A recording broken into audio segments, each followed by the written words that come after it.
औज़ुबिल्लाहिमिनश्शैतानिर्रजीम बिस्मिल्लाहिर्रहमानिर्रहीम। अस्सलाम वालेकुम। आज कब्र का तंग हो जाना, अज़ाब कब्र का एक वाक़या आपके सामने मैं बयान करूँगा। एक कब्र का तंग हो जाना, कैसे कब्र तंग हुई। एक मैयत को जब दफनाया गया तो कब्र तंग लगी। उसके लवाहकीन ने कब्र खोदने वालों को डांटा कि तुम लोगों ने कैसी कब्र खोदी है, इसमें मैयत ही नहीं आ रही। तो दोबारा से उस कब्र को खोदा गया। जब दोबारा मैयत को दफनाने लगे तो कब्र तंग हो गई। सब देख के हैरान हो गए और परेशान हो गए। उसके बाद लोगों ने जल्दी से इस मैयत को कब्र के अंदर दफनाया, क्योंकि शाम का वक्त हो रहा था। इसके अलावा उन्होंने कब्र के अंदर एक सांप देखा। जल्दी जल्दी मैयत को दफनाया गया और लोग अपने घरों को चले गए। तो कब्र का तंग हो जाना एक वाक़या आपके सामने बयान किया है। हम लोग अपनी कब्रों को भी भूल गए हैं। हम दुनिया में इतने खो गए हैं कि हमें नहीं पता कि हमारे अमाल क्या हैं और कल को हमारे साथ क्या होना है। हमारे नबी पाक सल्लल्लाहु अलैहि वसल्लम ने फरमाया, कब्र रोज़ कलाम करती है।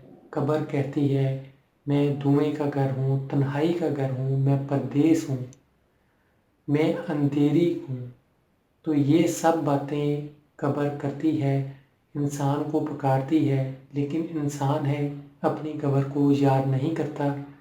क्या भूल चुका है कि उसकी कब्र भी कल को बनेगी और असल ठिकाना इसका वही है।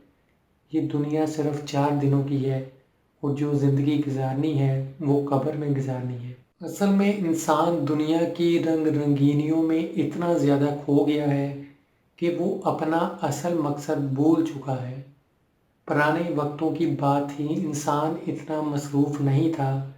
आगे बढ़ने या एक दूसरे से आगे निकलने की चाह लोगों में नहीं होती थी। लेकिन आज के दौर में लोग एक दूसरे से हसद करते हैं, आगे निकलना चाहते हैं और इसके लिए वो अपना असल मकसद दुनिया में आने का भूल चुके हैं। नमाज से दूर होते जा रहे हैं, अल्लाह ताला के ज़िक्र से दूर होते जा रहे हैं।